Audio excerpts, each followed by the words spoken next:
what your expectations for COP are? Yeah, of course. I'm sure everyone has seen on the news that um, that whether or not this COP will be good or bad.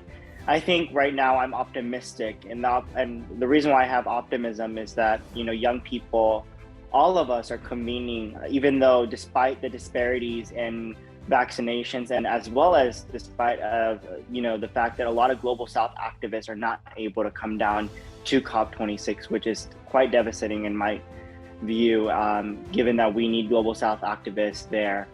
Um, so, but to answer your question, I'm optimistic that a lot of world leaders are going to meet the mark, but if they don't, then we will give them the reckoning that they deserve. I haven't seen what has been happening at COP26, even I feel like this time around, I have seen a lot of the behind the scenes negotiations happening where a lot of the things that countries are bringing onto the table are already done and set. So I don't know why why countries are convening at COP when everything is already, pre-planned, and countries are just presenting their plans. So there won't be any negotiations from countries, but there will be countries presenting their plans on what they are going to do for their constituencies.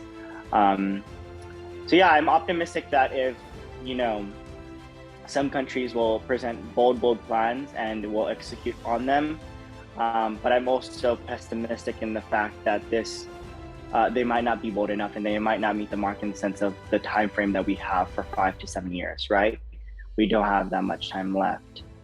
I do apologize, I'm going on and on and on, but there's so many factors I have to count in, from the youth all the way to what I've heard from politicians as well as behind the scenes from world leaders, and also just my conversations with prime ministers as well as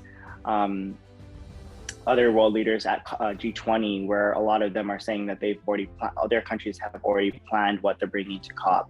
So, and a lot of them don't have bold plans. And so I think it's up to us as young people to kind of say, you know what, this is our COP. COP26 has a huge focus on young people. Why not use the momentum of young people to bring the change that we want to see within these countries? And so changing the narrative of saying, we young people are going to bring the fire if we don't think that these plans are bold enough, and if the time frame is not bold enough either.